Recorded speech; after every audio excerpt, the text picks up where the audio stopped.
The Happy Prince and Other Tales by Oscar Wilde, narrated by Greg Byers. The Happy Prince by Oscar Wilde. High above the city, on a tall column, stood the statue of the Happy Prince.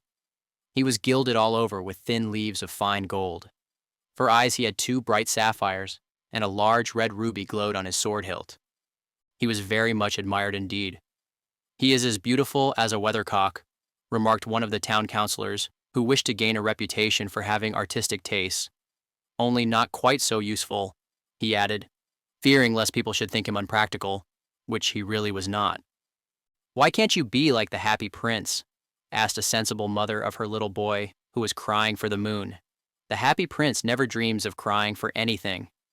"I am glad there is someone in the world who is quite happy," muttered a disappointed man as he gazed at the wonderful statue.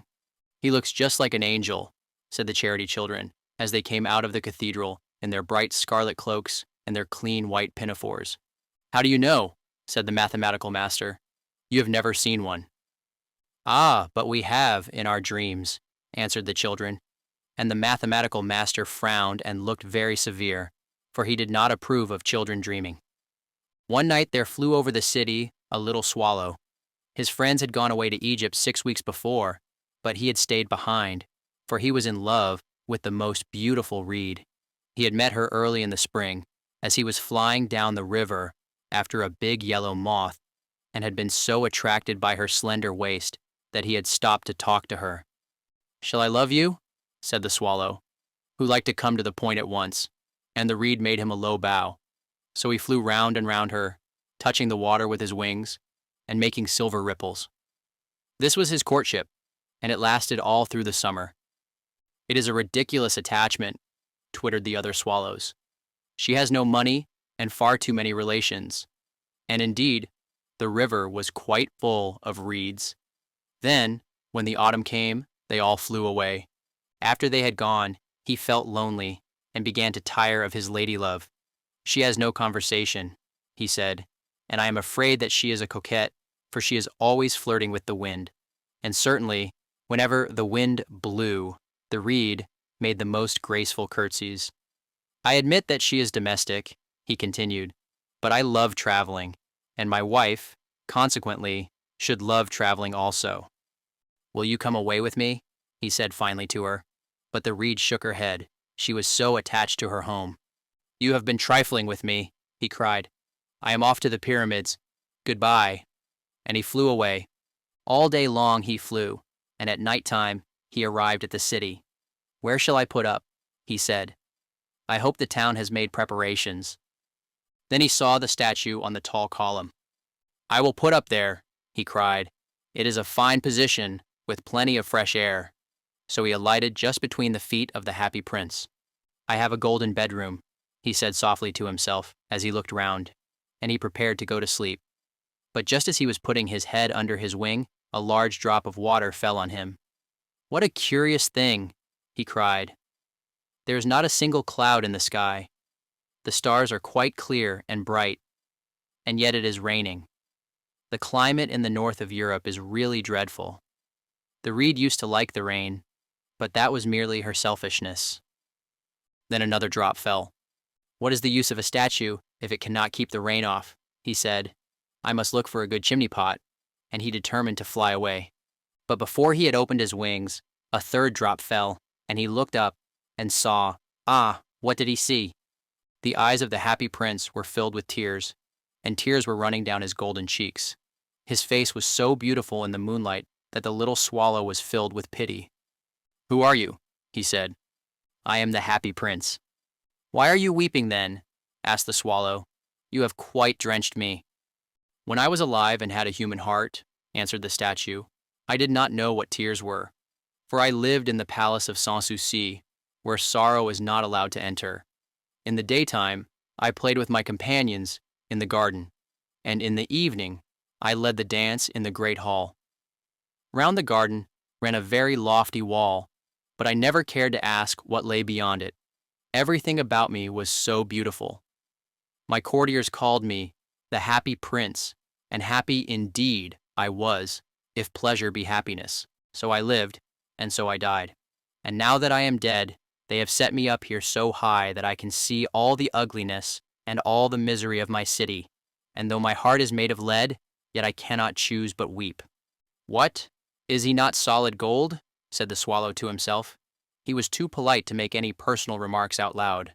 "Far away," continued the statue in a low musical voice, "far away in a little street there is a poor house. One of the windows is open, and through it I can see a woman seated at a table. Her face is thin and worn, and she has coarse red hands, all pricked by the needle, for she is a seamstress. She is embroidering passion flowers on a satin gown for the loveliest of the Queen's maids of honor to wear at the next court ball. In a bed, in the corner of the room, her little boy is lying ill. He has a fever and is asking for oranges. His mother has nothing to give him but river water, so he is crying. Swallow, swallow, little swallow, will you not bring her the ruby out of my sword hilt? My feet are fastened to this pedestal, and I cannot move." "I am waited for in Egypt," said the swallow. "My friends are flying up and down the Nile and talking to the large lotus flowers. Soon they will go to sleep in the tomb of the great king. The king is there himself in his painted coffin. He is wrapped in yellow linen and embalmed with spices. Round his neck is a chain of pale green jade, and his hands are like withered leaves." "Swallow, swallow, little swallow," said the prince, "will you not stay with me for one night and be my messenger? The boy is so thirsty, and the mother so sad." "I don't think I like boys," answered the swallow. "Last summer, when I was staying on the river, there were 2 rude boys, the miller's sons, who were always throwing stones at me. They never hit me, of course. We swallows fly far too well for that, and besides, I come of a family famous for its agility, but still, it was a mark of disrespect." But the happy prince looked so sad that the little swallow was sorry. "It is very cold here," he said, "but I will stay with you for one night and be your messenger." "Thank you, little swallow," said the prince. So the swallow picked out the great ruby from the prince's sword and flew away with it in his beak over the roofs of the town. He passed by the cathedral tower, where the white marble angels were sculptured. He passed by the palace and heard the sound of dancing. A beautiful girl came out on the balcony with her lover. "How wonderful the stars are," he said to her, "and how wonderful is the power of love." "I hope my dress will be ready in time for the state ball," she answered. "I have ordered passion flowers to be embroidered on it, but the seamstresses are so lazy." He passed over the river and saw the lanterns hanging to the masts of the ships. He passed over the ghetto and saw the old Jews bargaining with each other and weighing out money in copper scales. At last he came to the poor house and looked in. The boy was tossing feverishly on his bed, and the mother had fallen asleep. She was so tired. In he hopped and laid the great ruby on the table beside the woman's thimble. Then he flew gently round the bed, fanning the boy's forehead with his wings. "How cool I feel," said the boy. "I must be getting better." And he sank into a delicious slumber. Then the swallow flew back to the happy prince and told him what he had done. "It is curious," he remarked, "but I feel quite warm now, although it is so cold." "That is because you have done a good action," said the prince. And the little swallow began to think, and then he fell asleep. Thinking always made him sleepy. When day broke, he flew down to the river and had a bath. "What a remarkable phenomenon," said the professor of ornithology as he was passing over the bridge. "A swallow in winter." And he wrote a long letter about it to the local newspaper. Everyone quoted it. It was full of so many words that they could not understand. "Tonight I go to Egypt," said the swallow, and he was in high spirits at the prospect. He visited all the public monuments and sat a long time on top of the church steeple. Wherever he went, the sparrows chirruped and said to each other, "What a distinguished stranger." So he enjoyed himself very much.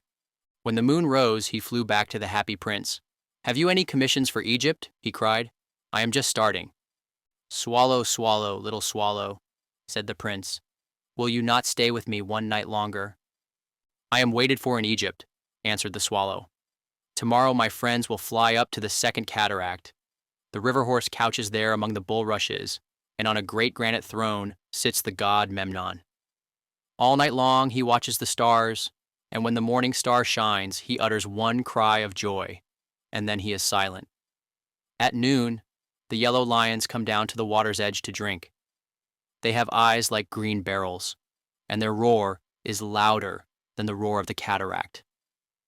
"Swallow, swallow, little swallow," said the prince. "Far away across the city, I see a young man in a garret. He is leaning over a desk covered with papers, and in a tumbler by his side there is a bunch of withered violets. His hair is brown and crisp, and his lips are red as a pomegranate, and he has large and dreamy eyes.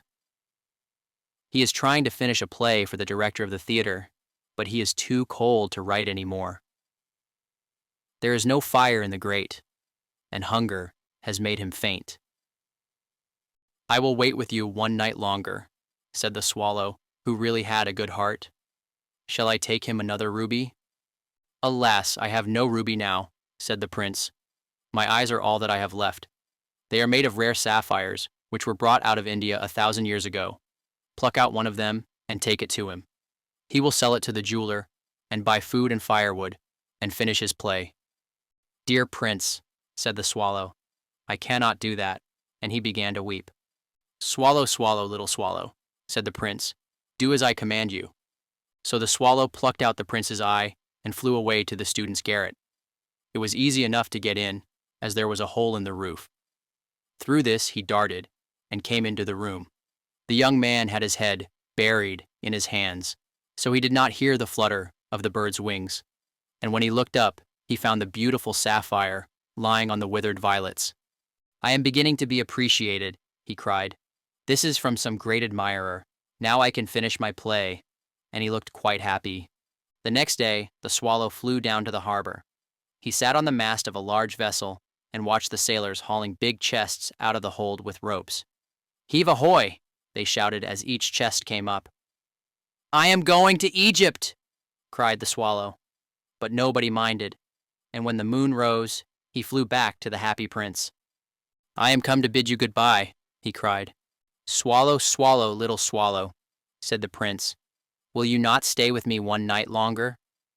"It is winter," answered the swallow, "and the chill snow will soon be here. In Egypt the sun is warm on the green palm trees, and the crocodiles lie in the mud and look lazily about them. My companions are building a nest in the temple of Baalbec, and the pink and white doves are watching them and cooing to each other. Dear prince, I must leave you, but I will never forget you, and next spring I will bring you back 2 beautiful jewels in place of those you have given away. The ruby shall be redder than a red rose, and the sapphire shall be as blue as the great sea." "In the square below," said the happy prince, "there stands a little match girl. She has let her matches fall in the gutter, and they are all spoiled. Her father will beat her if she does not bring home some money, and she is crying. She has no shoes or stockings, and her little head is bare. Pluck out my other eye and give it to her, and her father will not beat her." "I will stay with you one night longer," said the swallow, "but I cannot pluck out your eye. You would be quite blind then." "Swallow, swallow, little swallow," said the prince, "do as I command you." So he plucked out the prince's other eye and darted down with it. He swooped past the match girl and slipped the jewel into the palm of her hand. "What a lovely bit of glass!" cried the little girl, and she ran home, laughing. Then the swallow came back to the prince. "You are blind now," he said, "so I will stay with you always." "No, little swallow," said the poor prince, "you must go away to Egypt." "I will stay with you always," said the swallow, and he slept at the prince's feet. All the next day he sat on the prince's shoulder and told him stories of what he had seen in strange lands. He told him of the red ibises who stand in long rows on the banks of the Nile and catch goldfish in their beaks, of the Sphinx, who is as old as the world itself and lives in the desert and knows everything, of the merchants who walk slowly by the side of their camels and carry amber beads in their hands, of the king of the mountains of the moon, who is as black as ebony and worships a large crystal, of the great green snake that sleeps in a palm tree and has 20 priests to feed it with honey cakes, and of the pygmies who sail over a big lake on large, flat leaves and are always at war with the butterflies." "Dear little swallow," said the prince, "you tell me of marvelous things, but more marvelous than anything is the suffering of men and of women. There is no mystery so great as misery. Fly over my city, little swallow, and tell me what you see there." So the swallow flew over the great city and saw the rich making merry in their beautiful houses, while the beggars were sitting at the gates. He flew into dark lanes and saw the white faces of starving children looking out, listlessly, at the black streets. Under the archway of a bridge, two little boys were lying in one another's arms to try and keep themselves warm. "How hungry we are," they said. "You must not lie here," shouted the watchman, and they wandered out into the rain. Then he flew back and told the prince what he had seen. "I am covered with fine gold," said the prince. "You must take it off, leaf by leaf, and give it to my poor. The living always think that gold can make them happy." Leaf after leaf of the fine gold the swallow picked off, till the happy prince looked quite dull and gray. Leaf after leaf of the fine gold he brought to the poor, and the children's faces grew rosier, and they laughed and played games in the street. "We have bread now," they cried. Then the snow came, and after the snow came, the frost. The streets looked as if they were made of silver. They were so bright and glistening. Long icicles like crystal daggers hung down from the eaves of the houses. Everybody went about in furs, and the little boys wore scarlet caps and skated on the ice. The poor little swallow grew colder and colder, but he would not leave the prince. He loved him too well. He picked up crumbs outside the baker's door when the baker was not looking, and tried to keep himself warm by flapping his wings. But at last he knew that he was going to die. He had just strength to fly up to the prince's shoulder once more. "Goodbye, dear prince," he murmured. "Will you let me kiss your hand?" "I am glad that you are going to Egypt at last, little swallow," said the prince. "You have stayed too long here, but you must kiss me on the lips, for I love you." "It is not to Egypt that I am going," said the swallow. "I am going to the house of death. Death is the brother of sleep, is he not?" And he kissed the happy prince on the lips and fell down dead at his feet. At that moment, a curious crack sounded inside the statue, as if something had broken. The fact is that the leaden heart had snapped right in two. It certainly was a dreadfully hard frost. Early the next morning, the mayor was walking in the square below in company with the town councilors. As they passed the column, he looked up at the statue. "Dear me, how shabby the happy prince looks," he said. "How shabby indeed," cried the town councilors, who always agreed with the mayor, and they went up to look at it. "The ruby has fallen out of his sword, his eyes are gone, and he is golden no longer," said the mayor. "In fact, he is little better than a beggar." "Little better than a beggar," said the town councilors. "And here is actually a dead bird at his feet," continued the mayor. "We must really issue a proclamation that birds are not to be allowed to die here." And the town clerk made a note of the suggestion. So they pulled down the statue of the happy prince. "As he is no longer beautiful, he is no longer useful," said the art professor at the university. Then they melted the statue in a furnace, and the mayor held a meeting of the corporation to decide what was to be done with the metal. "We must have another statue, of course," he said, "and it shall be a statue of myself." "Of myself," said each of the town councilors, and they quarreled. When I last heard of them, they were quarreling still. "What a strange thing," said the overseer of the workmen at the foundry. "This broken lead heart will not melt in the furnace. We must throw it away." So they threw it on a dust heap where the dead swallow was also lying. "Bring me the two most precious things in the city," said God to one of his angels. And the angel brought him the leaden heart and the dead bird. "You have rightly chosen," said God, "for in my garden of paradise this little bird shall sing forevermore, and in my city of gold the happy prince shall praise me." The Nightingale and the Rose by Oscar Wilde. "She said that she would dance with me if I brought her red roses," cried the young student, "but in all my garden there is no red rose."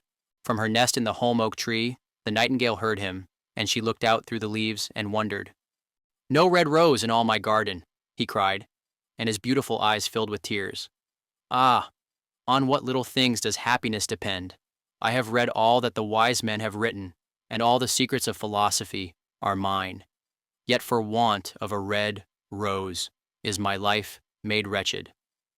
Here at last is a true lover, said the nightingale. Night after night have I sung of him, though I knew him not. Night after night have I told his story to the stars, and now I see him. His hair is dark as the hyacinth blossom, and his lips are red as the rose of his desire. But passion has made his face like pale ivory, and sorrow has set her seal upon his brow. The prince gives a ball tomorrow night, murmured the young student, and my love will be of the company. If I bring her a red rose, she will dance with me till dawn. If I bring her a red rose, I shall hold her in my arms, and she will lean her head upon my shoulder, and her hand will be clasped in mine. But there is no red rose in my garden, so I shall sit lonely, and she will pass me by. She will have no heed of me, and my heart will break. Here indeed is the true lover, said the nightingale. What I sing of, he suffers. What is joy to me, to him is pain. Surely love is a wonderful thing. It is more precious than emeralds, and dearer than fine opals. Pearls and pomegranates cannot buy it, nor is it set forth in the marketplace. It may not be purchased of the merchants, nor can it be weighed out in the balance for gold. The musicians will sit in their gallery, said the young student, and play upon their stringed instruments, and my love will dance to the sound of the harp and the violin. She will dance so lightly that her feet will not touch the floor, and the courtiers in their gay dresses will throng round her. But with me she will not dance, for I have no red rose to give her. And he flung himself down on the grass, and buried his face in his hands, and wept. Why is he weeping? Asked a little green lizard, as he ran past him with his tail in the air. Why indeed? Said a butterfly, who was fluttering about after a sunbeam. Why indeed? Whispered a daisy to his neighbor in a soft, low voice. He is weeping for a red rose, said the nightingale. For a red rose, they cried. How very ridiculous! And the little lizard, who was something of a cynic, laughed outright. But the nightingale understood the secret of the student's sorrow, and she sat silent in the oak tree and thought about the mystery of love. Suddenly she spread her brown wings for flight and soared into the air. She passed through the grove like a shadow, and like a shadow she sailed across the garden. In the center of the grass plot was standing a beautiful rose tree, and when she saw it, she flew over to it and lit upon a spray. Give me a red rose, she cried, and I will sing you my sweetest song. But the tree shook its head. My roses are white, it answered, as white as the foam of the sea, and whiter than the snow upon the mountain. But go to my brother, who grows round the old sundial, and perhaps he will give you what you want. So the nightingale flew over to the rose tree that was growing round the old sundial. Give me a red rose, she cried, and I will sing you my sweetest song. But the tree shook its head. My roses are yellow, it answered, as yellow as the hair of the mermaiden who sits upon an amber throne, and yellower than the daffodil that blooms in the meadow before the mower comes with his scythe. But go to my brother who grows beneath the student's window, and perhaps he will give you what you want. So the nightingale flew over to the rose tree that was growing beneath the student's window. Give me a red rose, she cried, and I will sing you my sweetest song. But the tree shook its head. My roses are red, it answered, as red as the feet of the dove, and redder than the great fans of coral that wave and wave in the ocean cavern. But the winter has chilled my veins, and the frost has nipped my buds, and the storm has broken my branches, and I shall have no roses at all this year. One red rose is all I want, cried the nightingale. Only one red rose. Is there no way by which I can get it? There is a way, answered the tree, but it is so terrible that I dare not tell it to you. Tell it to me, said the nightingale. I am not afraid. If you want a red rose, said the tree, you must build it out of music by moonlight and stain it with your own heart's blood. You must sing to me with your breast against a thorn. All night long you must sing to me, and the thorn must pierce your heart, and your lifeblood must flow into my veins and become mine. Death is a great price to pay for a red rose, cried the nightingale, and life is very dear to all. It is pleasant to sit in the green wood and to watch the sun in his chariot of gold, and the moon in her chariot of pearl. Sweet is the scent of the hawthorn, and sweet are the bluebells that hide in the valley, and the heather that blows on the hill. Yet love is better than life, and what is the heart of a bird compared to the heart of a man? So she spread her brown wings for flight and soared into the air. She swept over the garden like a shadow, and like a shadow she sailed through the grove. The young student was still lying on the grass where she had left him, and the tears were not yet dry in his beautiful eyes. "Be happy," cried the nightingale. "Be happy. You shall have your red rose. I will build it out of music by moonlight and stain it with my own heart's blood. All that I ask of you in return is that you will be a true lover, for love is wiser than philosophy, though she is wise, and mightier than power, though he is mighty. Flame-colored are his wings, and colored like flame is his body. His lips are sweet as honey, and his breath is like frankincense." The student looked up from the grass and listened, but he could not understand what the nightingale was saying to him, for he only knew the things that are written down in books. But the oak tree understood, and felt sad, for he was very fond of the little nightingale who had built her nest in his branches. "Sing me one last song," he whispered. "I shall feel very lonely when you are gone." So the nightingale sang to the oak tree, and her voice was like water, bubbling from a silver jar. When she had finished her song, the student got up and pulled a notebook and a lead pencil out of his pocket. "She has form," he said to himself as he walked away through the grove. "That cannot be denied to her, but has she got feeling? I am afraid not. In fact, she is like most artists. She is all style, without any sincerity. She would not sacrifice herself for others. She thinks merely of music, and everybody knows that the arts are selfish. Still, it must be admitted that she has some beautiful notes in her voice. What a pity it is that they do not mean anything, or do any practical good." And he went into his room, and lay down on his little pallet bed, and began to think of his love, and after a time, he fell asleep. And when the moon shone in the heavens, the nightingale flew to the rose tree, and set her breast against the thorn. All night long she sang with her breast against the thorn, and the cold crystal moon leaned down and listened. All night long she sang, and the thorn went deeper and deeper into her breast, and her lifeblood ebbed away from her.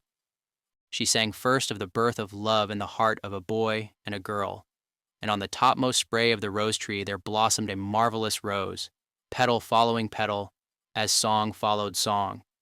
Pale was it at first, as the mist that hangs over the river, pale as the feet of the morning, and silver as the wings of the dawn, as the shadow of a rose in a mirror of silver, as the shadow of a rose in a water pool. So was the rose that blossomed on the topmost spray of the tree. But the tree cried to the nightingale to press closer against the thorn. "Press closer, little nightingale," cried the tree, "or the day will come before the rose is finished."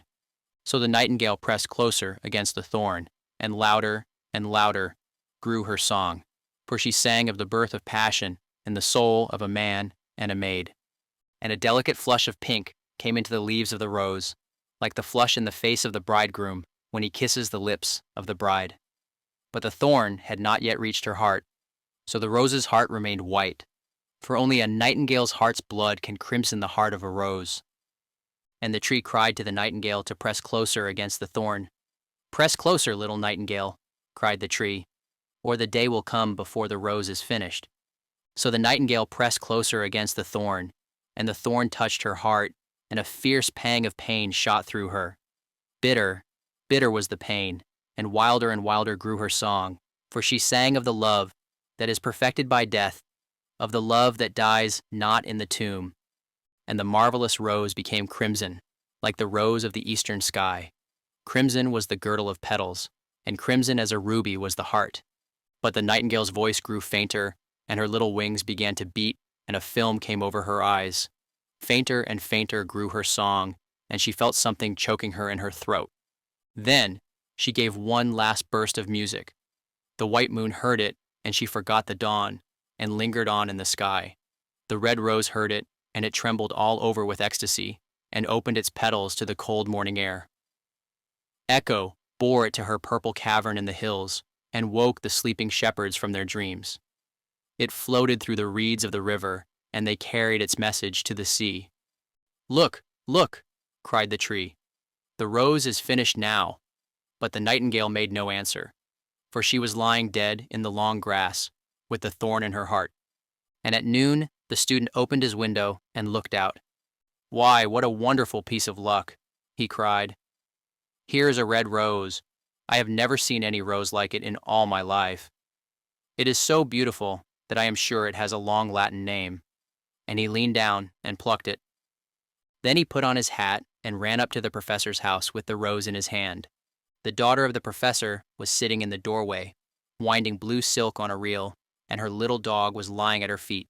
"You said that you would dance with me if I brought you a red rose," cried the student. "Here is the reddest rose in all the world. You will wear it tonight next your heart, and as we dance together, it will tell you how I love you." But the girl frowned. "I am afraid it will not go with my dress," she answered. "And besides, the Chamberlain's nephew has sent me some real jewels, and everybody knows that jewels cost far more than flowers." "Well, upon my word, you are very ungrateful," said the student angrily, and he threw the rose into the street, where it fell into the gutter, and a cartwheel went over it. "Ungrateful," said the girl. "I tell you what, you are very rude, and after all, who are you? Only a student. Why, I don't believe you have even got silver buckles to your shoes as the Chamberlain's nephew has." And she got up from her chair and went into the house. "What a silly thing love is," said the student as he walked away. "It is not half as useful as logic, for it does not prove anything, and it is always telling one of things that are not going to happen, and making one believe things that are not true. In fact, it is quite unpractical, and, as in this age to be practical is everything, I shall go back to philosophy and study metaphysics." So he returned to his room and pulled out a great dusty book and began to read. The Selfish Giant by Oscar Wilde. Every afternoon, as they were coming from school, the children used to go and play in the giant's garden. It was a large, lovely garden, with soft green grass.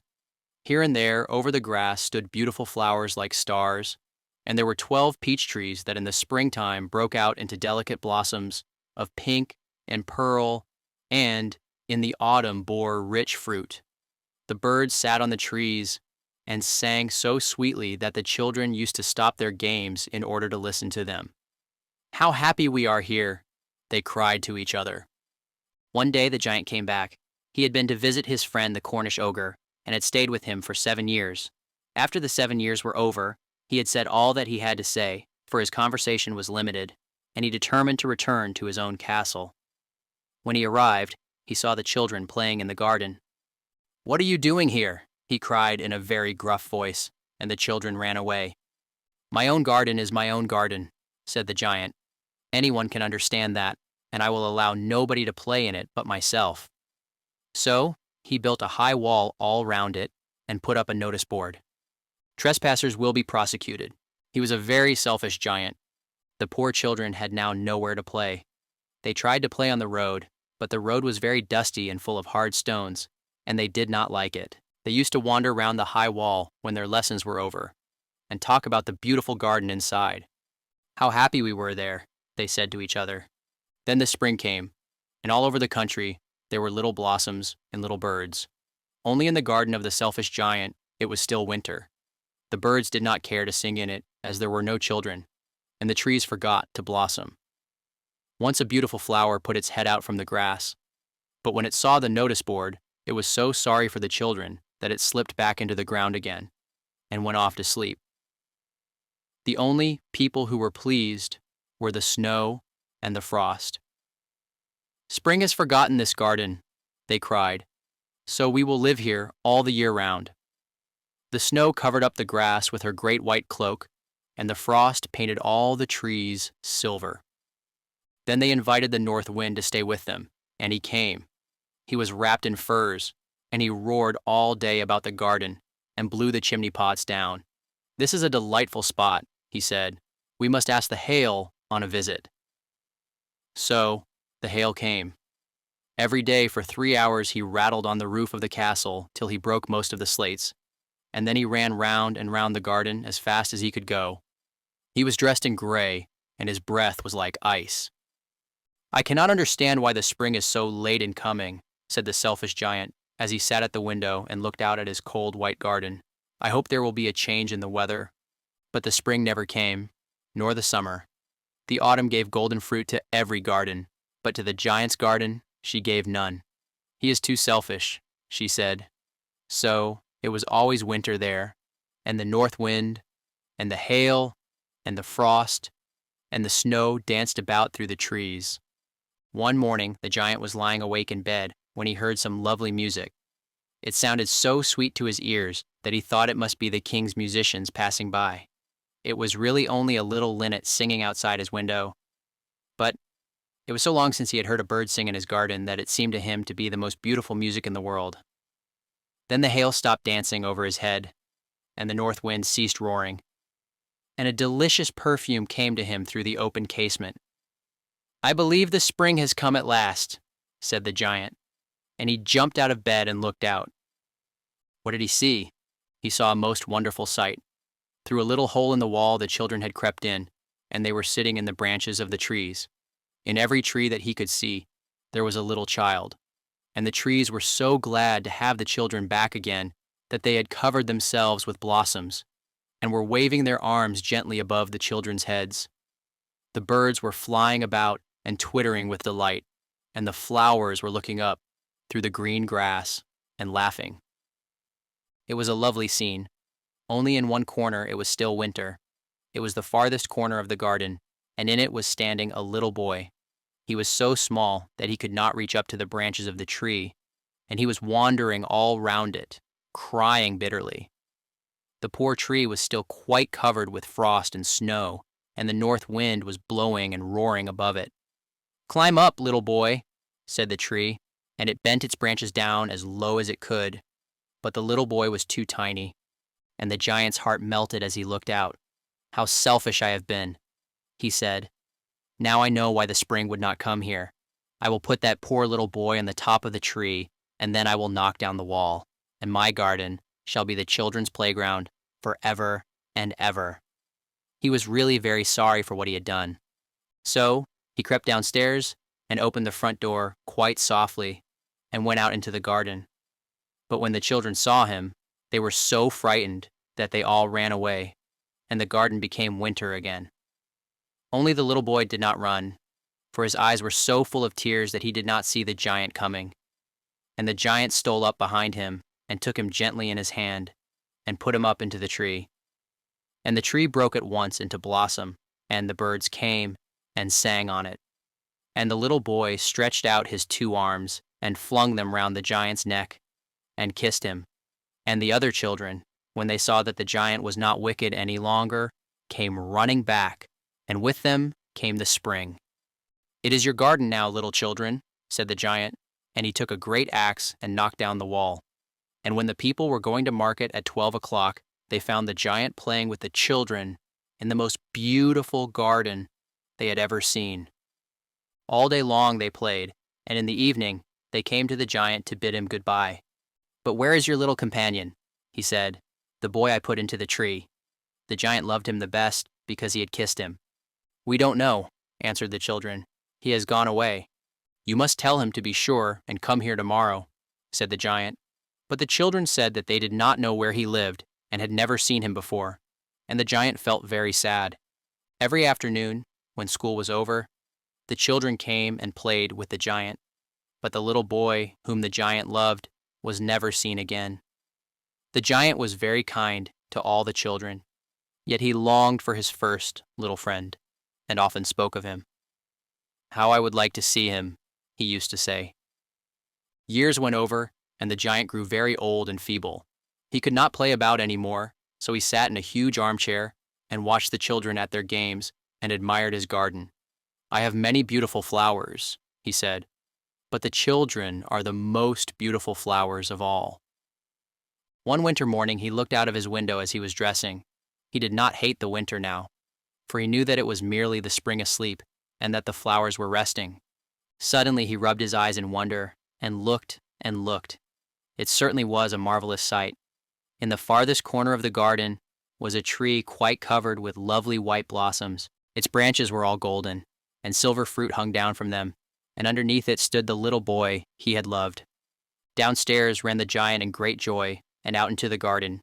He hastened across the grass, and came near to the child. And when he came quite close, his face grew red with anger, and he said, "Who hath dared to wound thee?" For on the palms of the child's hands were the prints of 2 nails, and the prints of 2 nails were on the little feet. "Who hath dared to wound thee?" cried the giant. "Tell me, that I may take my big sword and slay him." "Nay," answered the child, "but these are the wounds of love." "Who art thou?" said the giant, and a strange awe fell on him, and he knelt before the little child. And the child smiled on the giant and said to him, "You let me play once in your garden. Today you shall come with me to my garden, which is paradise." And when the children ran in that afternoon, they found the giant lying dead under the tree, all covered with white blossoms. The Devoted Friend by Oscar Wilde. One morning, the old water rat put his head out of his hole. He had bright, beady eyes and stiff gray whiskers, and his tail was like a long bit of black India rubber. The little ducks were swimming about in the pond, looking just like a lot of yellow canaries, and their mother, who was pure white with real red legs, was trying to teach them how to stand on their heads in the water. "You will never be in the best society unless you can stand on your heads," she kept saying to them, and every now and then she showed them how it was done. But the little ducks paid no attention to her. They were so young that they did not know what an advantage it is to be in society at all. "What disobedient children," cried the old water rat. "They really deserve to be drowned." "Nothing of the kind," answered the duck. "Everyone must make a beginning, and parents cannot be too patient." "Ah, I know nothing about the feelings of parents," said the water rat. "I am not a family man. In fact, I have never been married, and I never intend to be. Love is all very well in its way, but friendship is much higher. Indeed, I know of nothing in the world that is either nobler or rarer than a devoted friendship." "And what, pray, is your idea of the duties of a devoted friend?" asked a green linnet, who was sitting in a willow tree hard by, and had overheard the conversation. "Yes, that is just what I want to know," said the duck, and she swam away to the end of the pond, and stood upon her head, in order to give her children a good example. "What a silly question!" cried the water rat. "I should expect my devoted friend to be devoted to me, of course." "And what would you do in return?" said the little bird, swinging upon a silver spray and flapping his tiny wings. "I don't understand you," answered the water rat. "Let me tell you a story on the subject," said the linnet. "Is the story about me?" asked the water rat. "If so, I will listen to it, for I am extremely fond of fiction." "It is applicable to you," answered the linnet, and he flew down, and alighting upon the bank, he told the story of the devoted friend. "Once upon a time," said the linnet, "there was an honest little fellow named Hans." "Was he very distinguished?" asked the water rat. "No," answered the linnet. "I don't think he was distinguished at all, except for his kind heart and his funny, round, good-humored face. He lived in a tiny cottage all by himself, and every day he worked in his garden. In all the countryside there was no garden so lovely as his. Sweet William grew there, and gillyflowers, and shepherd's purses, and fair maids of France. There were damask roses, and yellow roses, lilac crocuses, and gold, purple violets and white, columbine and ladysmock, marjoram and wild basil, the cowslip and the flower de luce. The daffodil and the clove pink bloomed or blossomed in their proper order as the months went by, one flower taking another flower's place, so that there were always beautiful things to look at and pleasant odors to smell. Little Hans had a great many friends, but the most devoted friend of all was Big Hugh the miller. Indeed, so devoted was the rich miller to little Hans that he would never go by his garden without leaning over the wall and plucking a large nosegay or a handful of sweet herbs, or filling his pockets with plums and cherries if it was the fruit season. "Real friends should have everything in common," the miller used to say, and little Hans nodded and smiled and felt very proud of having a friend with such noble ideas. Sometimes, indeed, the neighbors thought it strange that the rich miller never gave little Hans anything in return, though he had 100 sacks of flour stored away in his mill, and 6 milch cows, and a large flock of woolly sheep. But Hans never troubled his head about these things, and nothing gave him greater pleasure than to listen to all the wonderful things the miller used to say about the unselfishness of true friendship. So little Hans worked away in his garden, during the spring, the summer, and the autumn he was very happy.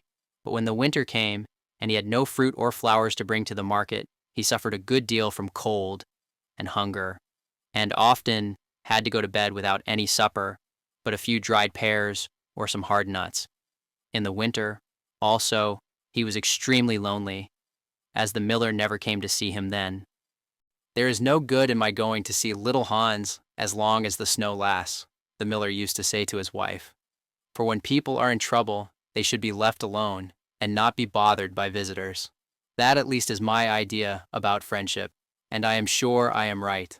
So I shall wait till the spring comes, and then I shall pay him a visit, and he will be able to give me a large basket of primroses, and that will make him so happy."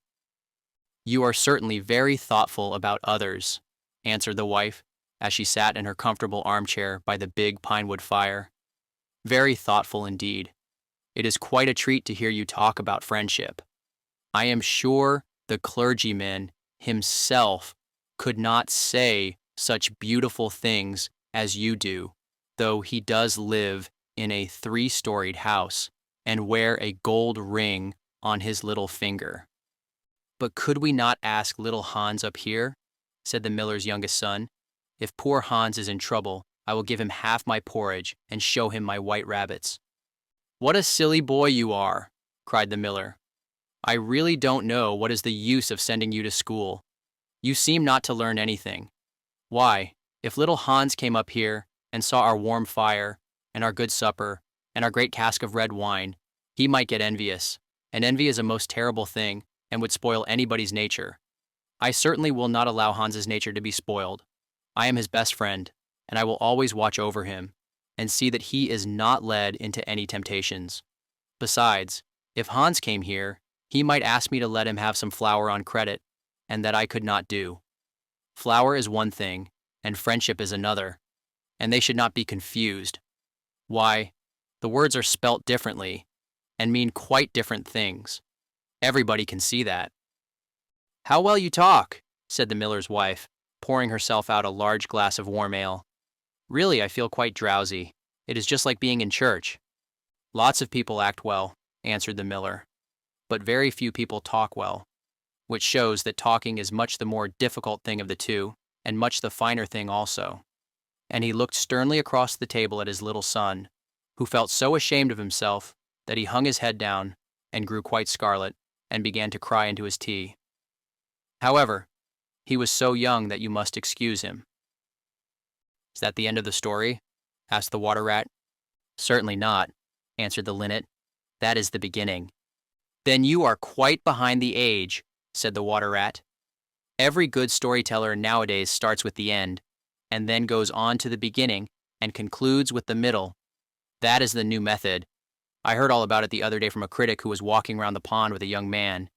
He spoke of the matter at great length, and I am sure he must have been right, for he had blue spectacles and a bald head, and whenever the young man made any remark, he always answered, 'Pooh! But pray go on with your story. I like the miller immensely. I have all kinds of beautiful sentiments myself, so there is a great sympathy between us.'" "Well," said the linnet, hopping now on one leg and now on the other, "as soon as the winter was over, and the primroses began to open their pale yellow stars, the miller said to his wife that he would go down and see little Hans. "Why, what a good heart you have," cried his wife. "You are always thinking of others. And mind you, take the big basket with you for the flowers." So the miller tied the sails of the windmill together with a strong iron chain and went down the hill with the basket on his arm. "Good morning, little Hans," said the miller. "Good morning," said Hans, leaning on his spade and smiling from ear to ear. "And how have you been all the winter?" said the miller. "Well, really," cried Hans, "it is very good of you to ask, very good indeed. I am afraid I had rather a hard time of it, but now the spring has come, and I am quite happy, and all my flowers are doing well." "We often talked of you during the winter, Hans," said the miller, "and wondered how you were getting on." "That was kind of you," said Hans. "I was half afraid you had forgotten me." "Hans, I am surprised at you," said the miller. "Friendship never forgets. That is the wonderful thing about it. But I am afraid you don't understand the poetry of life. How lovely your primroses are looking, by the by. They are certainly very lovely, said Hans, and it is a most lucky thing for me that I have so many. I am going to bring them into the market and sell them to the burgomaster's daughter and buy back my wheelbarrow with the money. Buy back your wheelbarrow? You don't mean to say you have sold it? What a very stupid thing to do. Well, the fact is, said Hans, that I was obliged to. You see, the winter was a very bad time for me, and I really had no money at all to buy bread with. So I first sold the silver buttons off my Sunday coat, and then I sold my silver chain, and then I sold my big pipe, and at last I sold my wheelbarrow. But I am going to buy them all back again now. Hans, said the miller, I will give you my wheelbarrow. It is not in very good repair. Indeed, one side is gone, and there is something wrong with the wheel spokes. But in spite of that, I will give it to you. I know it is very generous of me, and a great many people would think me extremely foolish for parting with it. But I am not like the rest of the world. I think that generosity is the essence of friendship, and besides, I have got a new wheelbarrow for myself. Yes, you may set your mind at ease. I will give you my wheelbarrow. Well, really, that is generous of you, said little Hans, and his funny round face glowed all over with pleasure. I can easily put it in repair, as I have a plank of wood in the house. A plank of wood, said the miller. Why, that is just what I want for the roof of my barn. There is a very large hole in it, and the corn will all get damp if I don't stop it up. How lucky you mentioned it. It is quite remarkable how one good action always breeds another. I have given you my wheelbarrow, and now you are going to give me your plank. Of course, the wheelbarrow is worth far more than the plank, but true, friendship never notices things like that. Pray, get it at once, and I will set to work at my barn this very day. Certainly, cried little Hans, and he ran into the shed and dragged the plank out. It is not a very big plank, said the miller, looking at it, and I am afraid that after I have mended my barn roof, there won't be any left for you to mend the wheelbarrow with. But, of course, that is not my fault.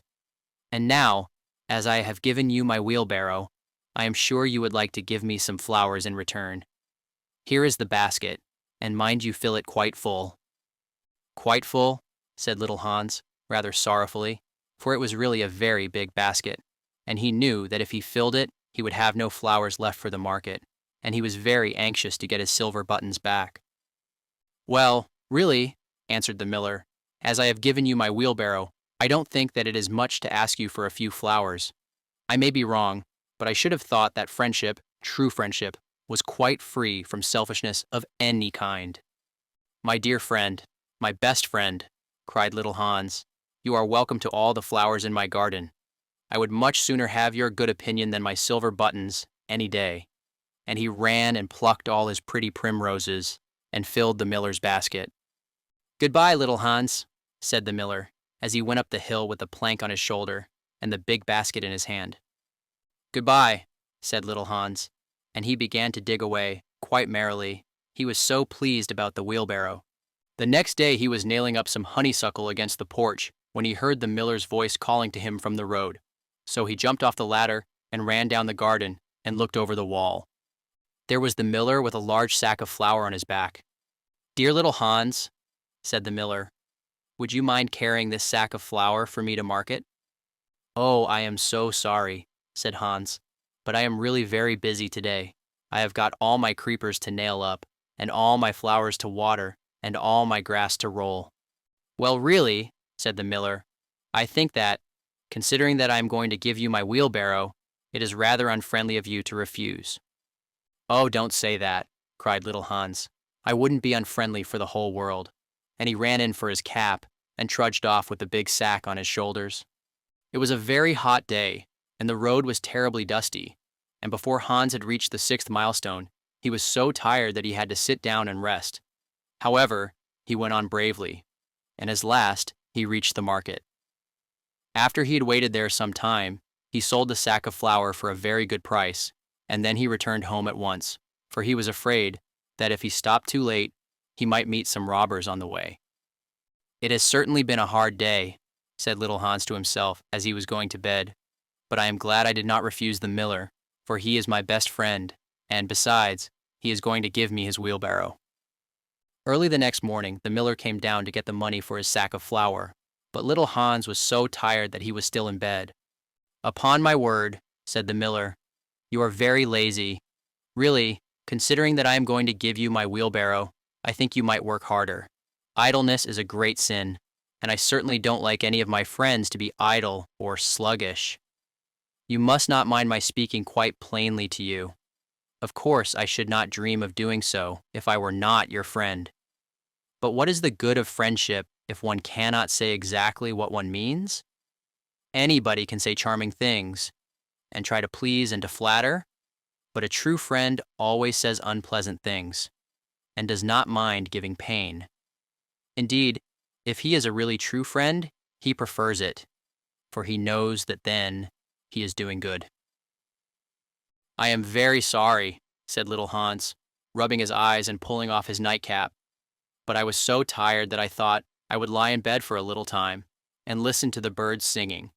Do you know that I always work better after hearing the birds sing?"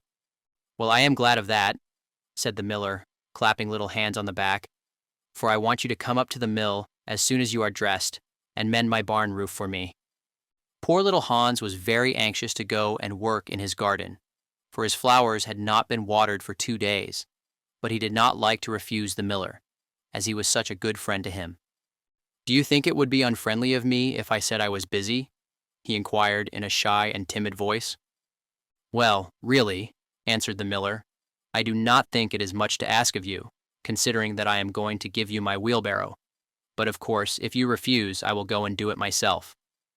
"Oh, on no account," cried little Hans, and he jumped out of bed and dressed himself and went up to the barn. He worked there all day long till sunset, and at sunset the miller came to see how he was getting on. "Have you mended the hole in the roof yet, little Hans?" cried the miller in a cheery voice. "It is quite mended," answered little Hans, coming down the ladder. "Ah," said the miller, "there is no work so delightful as the work one does for others." "It is certainly a great privilege to hear you talk," answered little Hans, sitting down and wiping his forehead. "A very great privilege, but I am afraid I shall never have such beautiful ideas as you have." "Oh, they will come to you," said the miller, "but you must take more pains. At present, you have only the practice of friendship. Some day, you will have the theory also." "Do you really think I shall?" asked little Hans. "I have no doubt of it," answered the miller, "but now that you have mended the roof, you had better go home and rest, for I want you to drive my sheep to the mountain tomorrow." Poor little Hans was afraid to say anything to this, and early the next morning the miller brought his sheep round to the cottage, and Hans started off with them to the mountain.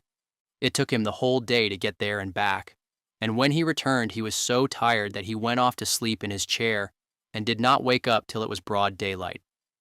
"What a delightful time I shall have in my garden," he said, and he went to work at once. But somehow he was never able to look after his flowers at all, for his friend the miller was always coming round and sending him off on long errands, or getting him to help at the mill. Little Hans was very much distressed at times, as he was afraid his flowers would think he had forgotten them, but he consoled himself by the reflection that the miller was his best friend. "Besides," he used to say, "he is going to give me his wheelbarrow, and that is an act of pure generosity." So little Hans worked away for the miller, and the miller said all kinds of beautiful things about friendship, which Hans took down in a notebook and used to read over at night, for he was a very good scholar. Now it happened that one evening little Hans was sitting by his fireside when a loud rap came at the door. It was a very wild night, and the wind was blowing and roaring round the house so terribly that at first he thought it was merely the storm. But a second rap came, and then a third, louder than any of the others. "It is some poor traveler," said little Hans to himself, and he ran to the door. There stood the miller with a lantern in one hand and a big stick in the other. "Dear little Hans," cried the miller, "I am in great trouble.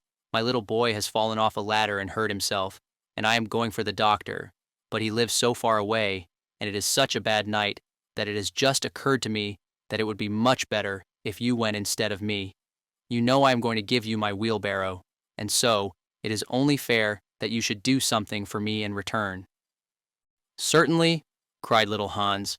"I take it quite as a compliment your coming to me, and I will start off at once. But you must lend me your lantern, as the night is so dark that I am afraid I might fall into the ditch."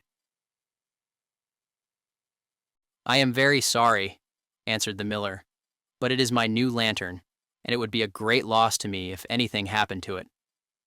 "Well, never mind.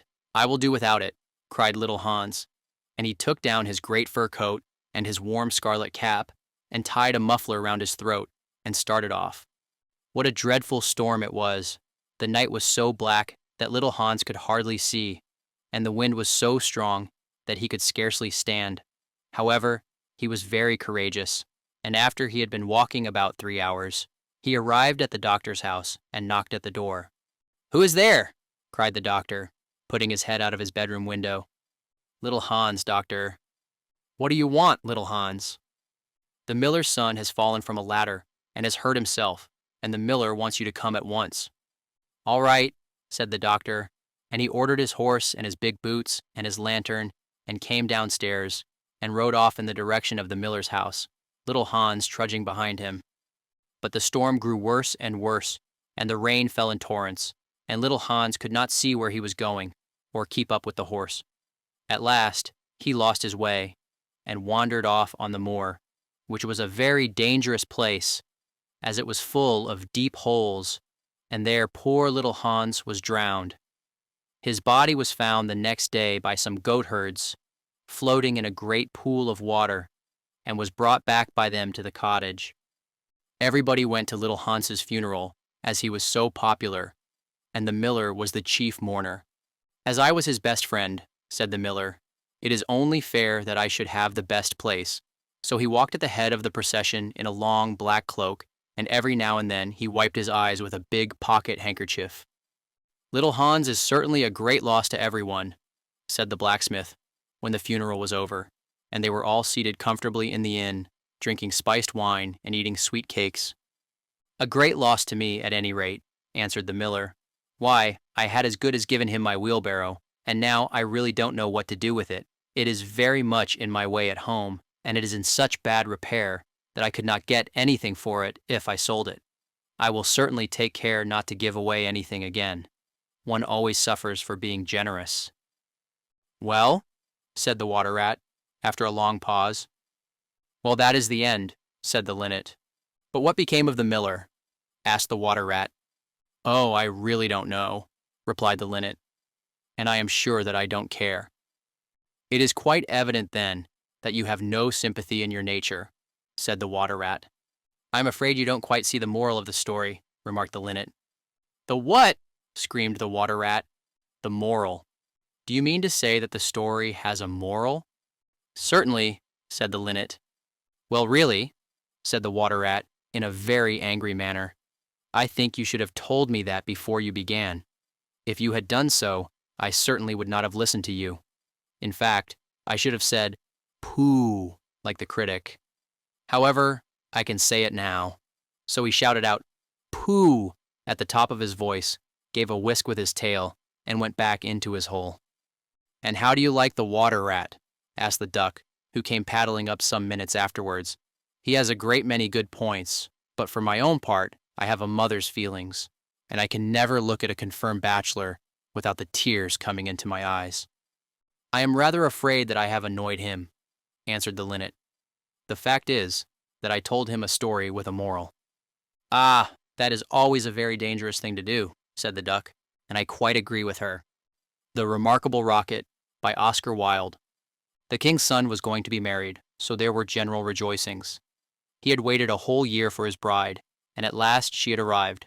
She was a Russian princess, and had driven all the way from Finland in a sledge drawn by 6 reindeer.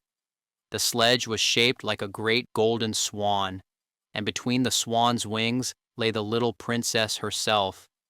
Her long ermine cloak reached right down to her feet. On her head was a tiny cap of silver tissue, and she was as pale as the snow palace in which she had always lived. So pale was she that as she drove through the streets, all the people wondered. "She is like a white rose," they cried, and they threw down flowers on her from the balconies. At the gate of the castle, the prince was waiting to receive her. He had dreamy violet eyes, and his hair was like fine gold. When he saw her, he sank upon one knee and kissed her hand. "Your picture was beautiful," he murmured, "but you are more beautiful than your picture." And the little princess blushed. "She was like a white rose before," said a young page to his neighbor, "but she is like a red rose now." And the whole court was delighted. For the next 3 days, everybody went about saying, "White rose, red rose, red rose, white rose." And the king gave orders that the page's salary was to be doubled. As he received no salary at all, this was not of much use to him, but it was considered a great honor and was duly published in the court gazette. When the 3 days were over, the marriage was celebrated. It was a magnificent ceremony, and the bride and bridegroom walked hand in hand under a canopy of purple velvet embroidered with little pearls. Then there was a state banquet, which lasted for 5 hours. The prince and princess sat at the top of the great hall and drank out of a cup of clear crystal. Only true lovers could drink out of this cup, for if false lips touched it, it grew gray and dull and cloudy. "It's quite clear that they love each other," said the little page, "as clear as crystal," and the king doubled his salary a second time. "What an honor!" cried all the courtiers. After the banquet, there was to be a ball. The bride and bridegroom were to dance the rose dance together, and the king had promised to play the flute. He played very badly, but no one had ever dared to tell him so, because he was the king. Indeed, he knew only 2 airs, and was never quite certain which one he was playing. But it made no matter, for whatever he did, everybody cried out, "Charming! Charming!" The last item on the program was a grand display of fireworks, to be let off exactly at midnight. The little princess had never seen a firework in her life, so the king had given orders that the royal pyrotechnist should be in attendance on the day of her marriage. "What are fireworks like?" she had asked the prince one morning as she was walking on the terrace. "They are like the aurora borealis," said the king, who always answered questions that were addressed to other people, "only much more natural. I prefer them to stars myself, as you always know when they are going to appear, and they are as delightful as my own flute playing. You must certainly see them." So at the end of the king's garden, a great stand had been set up, and as soon as the royal pyrotechnist had put everything in its proper place, the fireworks began to talk to each other. "The world is certainly very beautiful," cried a little squib. "Just look at those yellow tulips. Why, if they were real crackers, they could not be lovelier. I am very glad I have traveled. Travel improves the mind wonderfully and does away with all one's prejudices." "The king's garden is not the world, you foolish squib," said a big Roman candle. "The world is an enormous place, and it would take you 3 days to see it thoroughly." "Any place you love is the world to you," exclaimed a pensive Catherine Wheel, who had been attached to an old deal box in early life and prided herself on her broken heart. "But love is not fashionable any more. The poets have killed it.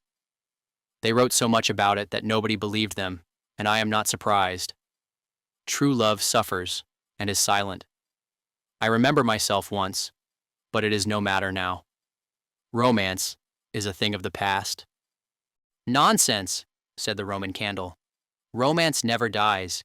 It is like the moon and lives forever. The bride and bridegroom, for instance, love each other very dearly. I heard all about them this morning from a brown paper cartridge who happened to be staying in the same drawer as myself and knew the latest court news." But the Catherine Wheel shook her head. "Romance is dead. Romance is dead. Romance is dead," she murmured. She was one of those people who think that if you say the same thing over and over a great many times, it becomes true in the end. Suddenly a sharp, dry cough was heard, and they all looked round. It came from a tall, supercilious-looking rocket, who was tied to the end of a long stick. He always coughed before he made any observation, so as to attract attention. "Ahem, ahem," he said, and everybody listened except the poor Catherine Wheel, who was still shaking her head and murmuring, "Romance is dead." "Order! Order!" cried out a cracker. He was something of a politician, and had always taken a prominent part in the local elections, so he knew the proper parliamentary expressions to use. "Quite dead," whispered the Catherine Wheel, and she went off to sleep. As soon as there was perfect silence, the rocket coughed a third time and began. He spoke with a very slow, distinct voice, as if he was dictating his memoirs, and always looked over the shoulder of the person to whom he was talking. In fact, he had a most distinguished manner.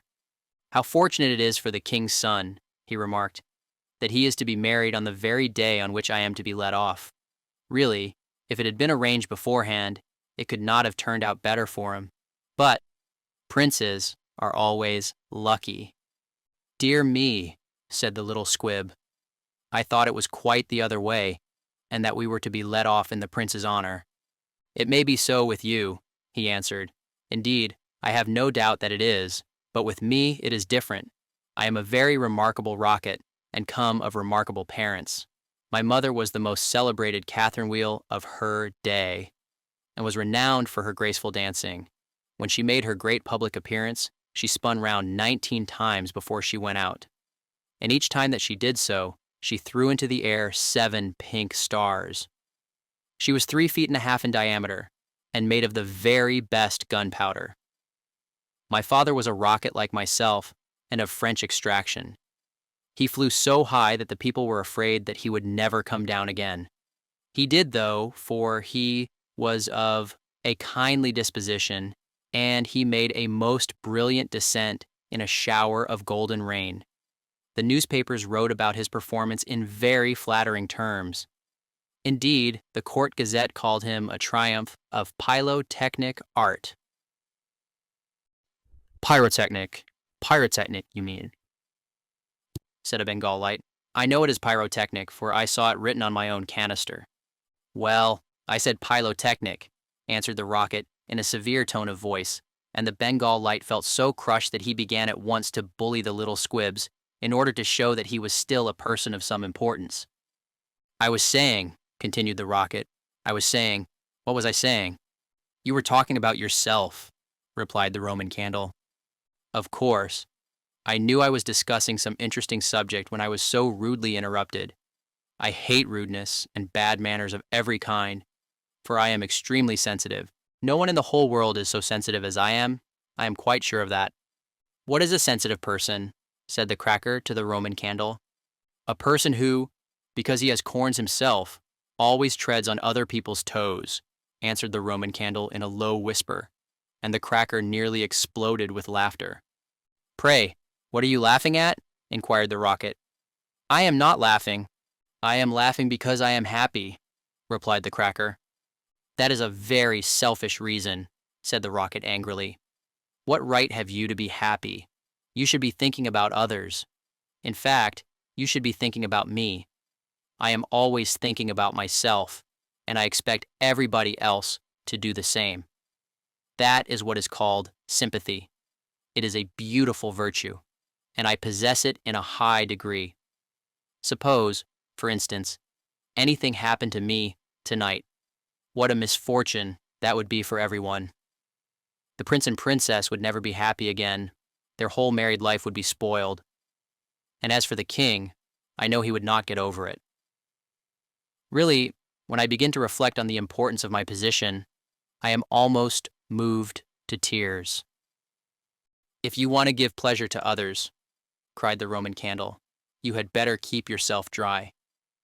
"Certainly," exclaimed the Bengal light, who was now in better spirits. "That is only common sense." "Common sense indeed," said the rocket indignantly. "You forget that I am very uncommon and very remarkable. Why, anybody can have common sense, provided that they have no imagination. But I have imagination, for I never think of things as they really are. I always think of them as being quite different.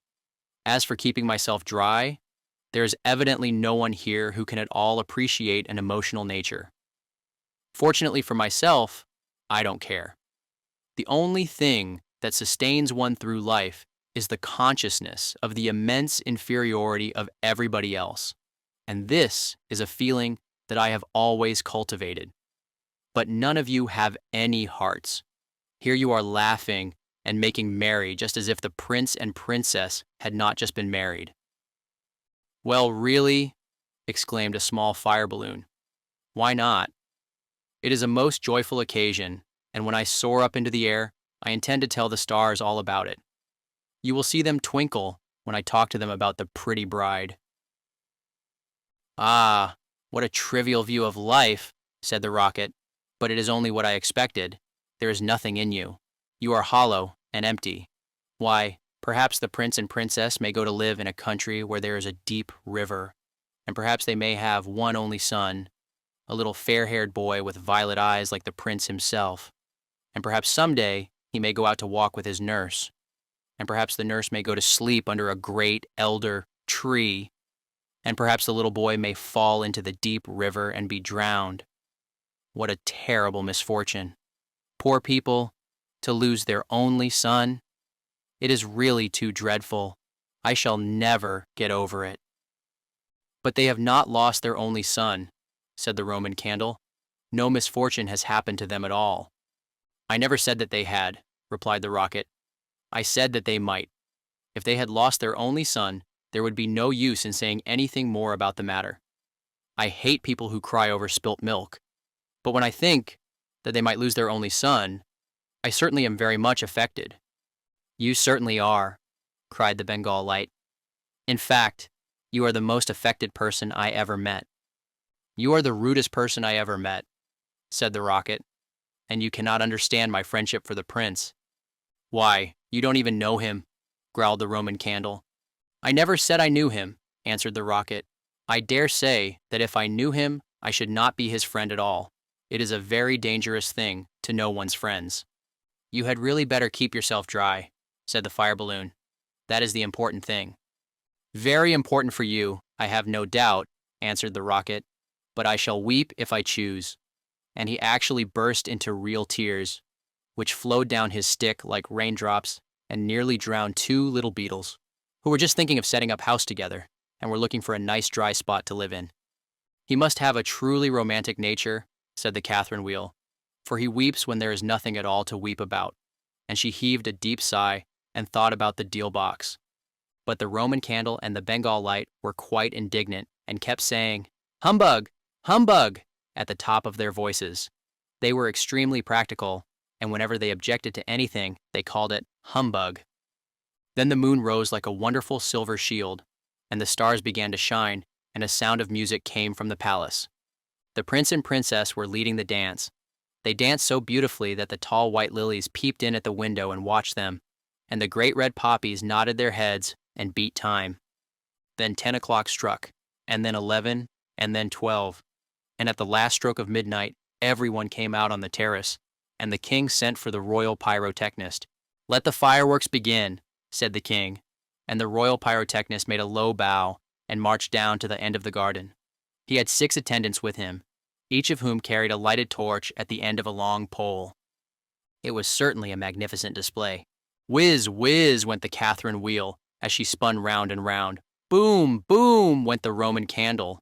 Then the squibs danced all over the place, and the Bengal lights made everything look scarlet. "Goodbye," cried the fire balloon as he soared away, dropping tiny blue sparks. Bang, bang, answered the crackers, who were enjoying themselves immensely. Everyone was a great success except the remarkable rocket. He was so damp with crying that he could not go off at all. The best thing in him was the gunpowder, and that was so wet with tears that it was of no use. All his poor relations, to whom he would never speak, except with a sneer, shot up into the sky like wonderful golden flowers with blossoms of fire. "Huzzah! Huzzah!" cried the court, and the little princess laughed with pleasure. "I suppose they are reserving me for some grand occasion," said the rocket. "No doubt that is what it means." And he looked more supercilious than ever. The next day, the workmen came to put everything tidy. "This is evidently a deputation," said the rocket. "I will receive them with becoming dignity." So he put his nose in the air and began to frown severely, as if he were thinking about some very important subject. But they took no notice of him at all till they were just going away. Then one of them caught sight of him. "Hello!" he cried. "What a bad rocket!" And he threw him over the wall into the ditch. Bad rocket," he said, as he whirled through the air. "Impossible." "Grand rocket," that is what the man said. Bad and grand sound very much the same. Indeed, they often are the same. And he fell into the mud. "It is not comfortable here," he remarked, "but no doubt it is some fashionable watering place, and they have sent me away to recruit my health. My nerves are certainly very much shattered, and I require rest." Then a little frog, with bright jeweled eyes and a green mottled coat, swam up to him. "A new arrival, I see," said the frog. "Well, after all, there is nothing like mud. Give me rainy weather and a ditch, and I am quite happy. Do you think it will be a wet afternoon?" "I am sure I hope so, but the sky is quite blue and cloudless. What a pity!" "Ahem," said the rocket, and he began to cough. "What a delightful voice you have," cried the frog. "Really, it is quite like a croak, and croaking is, of course, the most musical sound in the world. You will hear our glee club this evening. We sit in the old duck pond, close by the farmer's house, and as soon as the moon rises, we begin. It is so entrancing that everybody lies awake to listen to us. In fact, it was only yesterday that I heard the farmer's wife say to her mother that she could not get a wink of sleep at night on account of us. It is most gratifying to find oneself so popular." Ahem," said the rocket angrily. He was very much annoyed that he could not get a word in. "A delightful voice, certainly," continued the frog. "I hope you will come over to the duck pond. I am off to look for my daughters. I have 6 beautiful daughters, and I am so afraid the pike may meet them. He is a perfect monster, and would have no hesitation in breakfasting off them. Well, goodbye. I have enjoyed our conversation very much, I assure you." "Conversation indeed," said the rocket. "You have talked the whole time yourself. That is not conversation." "Somebody must listen," answered the frog, "and I like to do all the talking myself. It saves time and prevents arguments." "But I like arguments," said the rocket. "I hope not," said the frog complacently. "Arguments are extremely vulgar, for everybody in good society holds exactly the same opinions. Goodbye a second time. I see my daughters in the distance." And the little frog swam away. "You are a very irritating person," said the rocket, "and very ill-bred. I hate people who talk about themselves, as you do, when one wants to talk about oneself, as I do. It is what I call selfishness, and selfishness is a most detestable thing, especially to anyone of my temperament, for I am well known for my sympathetic nature. In fact, you should take example by me. You could not possibly have a better model. Now that you have the chance, you had better avail yourself of it, for I am going back to court almost immediately. I am a great favorite at court. In fact, the prince and princess were married yesterday in my honor. Of course, you know nothing of these matters, for you are a provincial." "There is no good talking to him," said a dragonfly, who was sitting on the top of a large brown bulrush. "No good at all, for he has gone away." "Well, that is his loss, not mine," answered the rocket. "I am not going to stop talking to him merely because he pays no attention. I like hearing myself talk. It is one of my greatest pleasures. I often have long conversations, all by myself, and I am so clever that sometimes I don't understand a single word of what I am saying." "Then you should certainly lecture on philosophy," said the dragonfly, and he spread a pair of lovely gauze wings and soared away into the sky. "How very silly of him not to stay here," said the rocket. "I am sure that he has not often got such a chance of improving his mind. However, I don't care a bit. Genius like mine is sure to be appreciated some day." And he sank down a little deeper into the mud. After some time, a large white duck swam up to him. She had yellow legs and webbed feet, and was considered a great beauty on account of her waddle. "Quack, quack, quack," she said. "What a curious shape you are. May I ask, were you born like that, or is it the result of an accident?" "It is quite evident that you have always lived in the country," answered the rocket. "Otherwise you would know who I am. However, I excuse your ignorance.